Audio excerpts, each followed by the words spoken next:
I'm going to be ranking every Pink Floyd song from their 14 main studio albums from worst to best. Let's get into it, starting with Oh, You.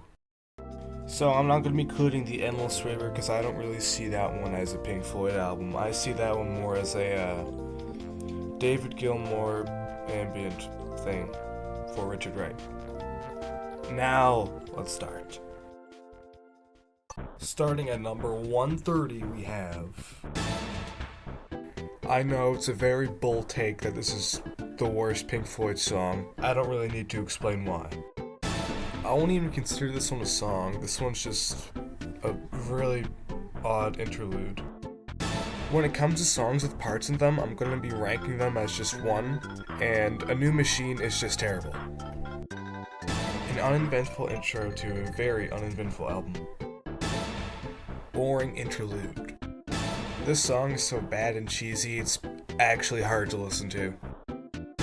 This song is so unmemorable, I forgot it existed until I went to go rank the songs. I feel like a whimsical gnome going to have a tea party in Alice in Wonderland. Everything on More is just so forgettable. I'm not a big fan of Piper at the Gates of Dawn, and this track makes me want to return to it even less. This one too. It's a nothing burger of a song. Again, another uninteresting song. Extremely forgettable. This song makes me mad for no reason. Very forgettable. Very cheesy. It's just a very uninteresting song, really. Speaking of uninteresting, one of the few Division Bell songs I don't care for. I actually don't mind this one. I'm still gonna skip it though. One of the many strange songs from this album. I've run out of unmemorable things to say about this album. The other Division Bell song I don't care for. The metal fans are upset right now, but I find this song ruins the flow and atmosphere of the record. The song is just uninteresting. The second half of it is pretty good, but that first half is just strange. One of the more creative songs on More. This one's good too. My favorite song from Umaguma. A pretty nice and mellow track. We're in the top 100 now, and we're kicking it off with a decent song. One of the not so cheesy songs from this album. The Piper fans are definitely pissed that I rated their favorite song of all time so low, but that's just how I feel. I think if the song was shorter, it would be higher on the list. It's alright. If it was trimmed a little bit, I would have liked it a lot more. Other than that, it's a pretty good song. Pretty solid instrumental, not much else than that. Our first song from The Wall, and it's the most uninteresting one. It's alright. A pretty engaging song, but it suffers from cheesiness. As someone who actually really enjoys the final cut, this song has always been a skip for me 90% of the time. It's not a bad song, I just never return to it. Pretty decent track, not much else than that. My favorite song from Momentary Lapse of Reason, and it's just a pretty catchy song. It's not a bad song, but it's a little forgettable, which is why I don't return to it as much as I do as the other songs on this record. A very strong early Pink Floyd track. I can see why people would have this one higher, but I'm never going to listen to it on its own unless I'm listening to it in the album. A very mellow song. Also a pretty low-key song. Greatest kazoo solo of all time. Songs like this make me wonder why people overlook the final cut so much.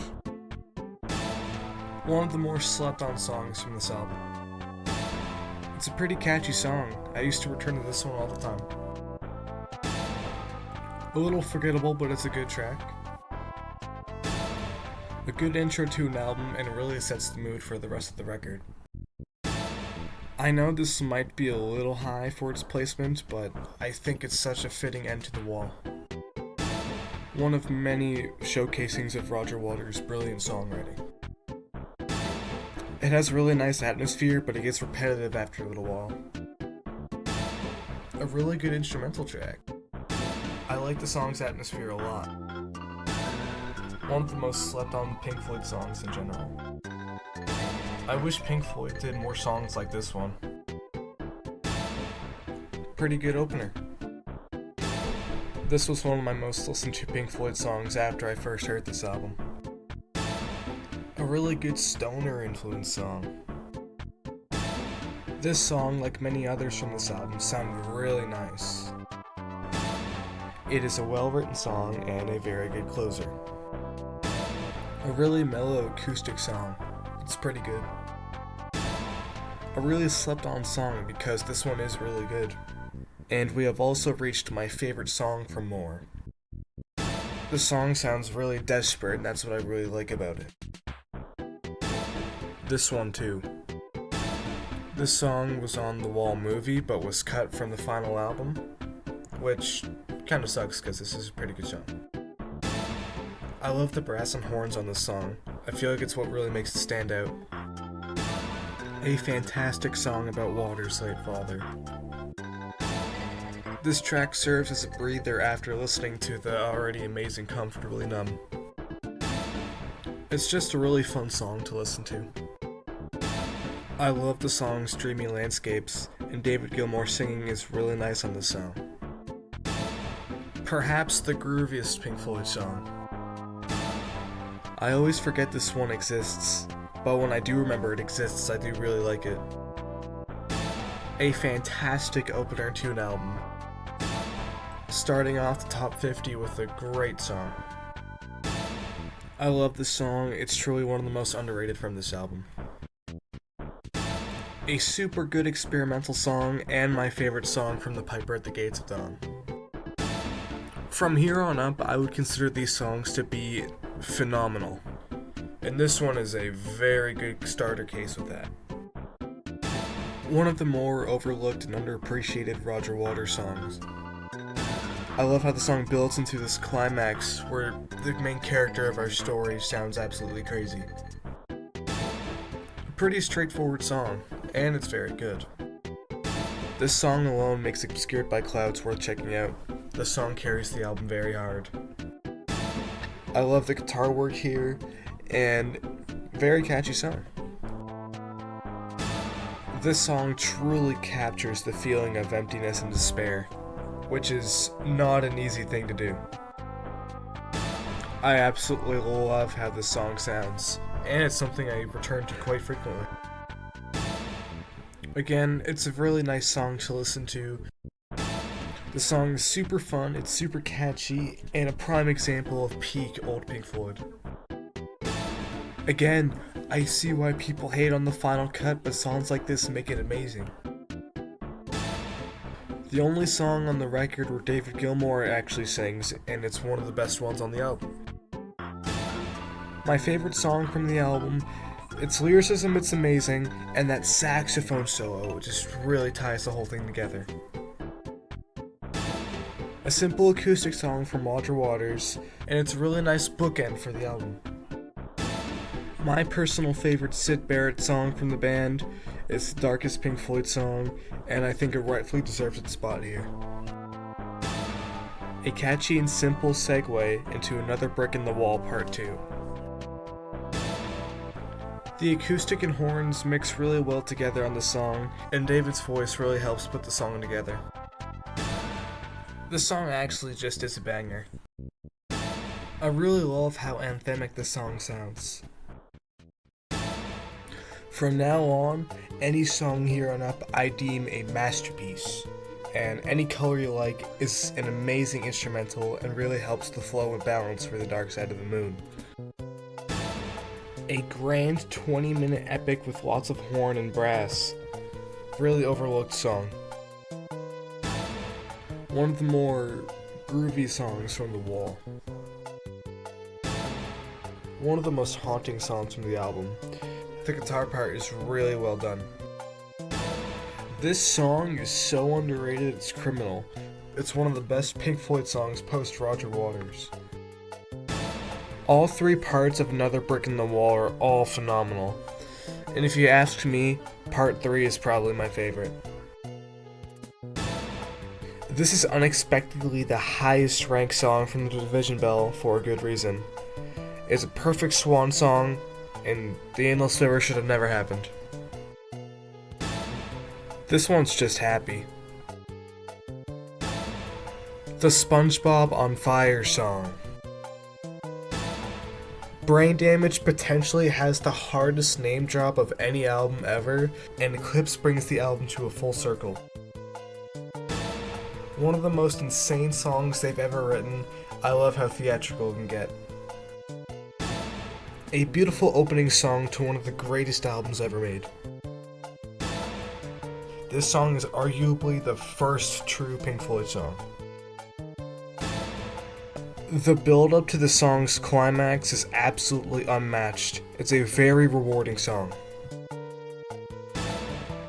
Every time I hear this song, I ascend. It's crazy how we're at number 14 and we have our first Wish You Were Here song. This truly shows how amazing the album is. The ultimate 7/4 song. The most offensive song of all time. One of the greatest openers of all time. We're now in the top 10 Pink Floyd songs. These songs are top of the toppest tiers. An absolutely iconic title track. For the longest time, this one was my favorite on Animals. I love how different it is from the other songs on the album. I genuinely think if you don't like this song, you have something wrong with you. This song feels shorter and shorter every time I go to listen to it. It's just that good. Don't trust anyone who tells you this is the worst song on Wish You Were Here. The song that made me become a Pink Floyd fan, and one of Pink Floyd's most deepest and personal songs. It's a masterpiece of a song I don't really think I need to explain. Some people might be a little surprised to see this one highly rated, but Hey You is a masterpiece of a song and does not get old no matter how many times I go back and listen to it. And now, for number 1, which is the most obvious spot in the entire video.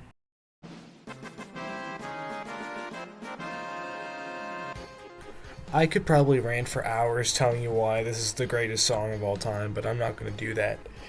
It has everything a Pink Floyd song should have and nothing it shouldn't have. It's just a perfect song. Well, that's it. I'm sure many people are going to disagree with what I have, and if you do, tell me. And also comment your top 10 Pink Floyd songs, and I will harass you in return. Okay, bye.